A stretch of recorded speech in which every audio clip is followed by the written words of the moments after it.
পাকিস্তানের সেনারা যুদ্ধবিরতি লঙ্ঘন করেনি এমন দাবি করেছেন দেশটির সামরিক মুখপাত্র লেফটেন্যান্ট জেনারেল আহমেদ শরীফ চৌধুরী।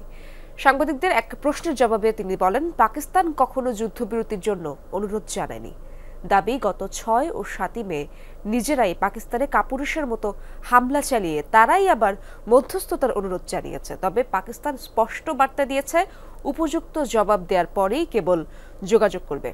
10 মে ভারতে হামলার মধ্য দিয়ে প্রতিশোধের পর দিল্লির অনুরোধ রক্ষা করেছে।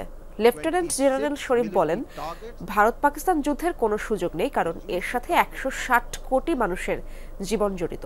পাকিস্তান খুব পরিপক্কতার সাথে সংঘাত মোকাবেলা করেছে বলেও জানান তিনি।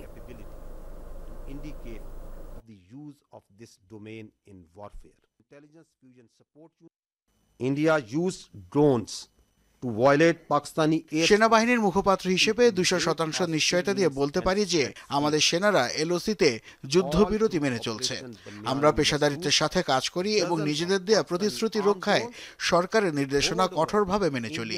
আমরা শান্তিপ্রিয় জাতি, তবে কোনো আগ্রাসন হলে তার জবাবও দেব। Including their capital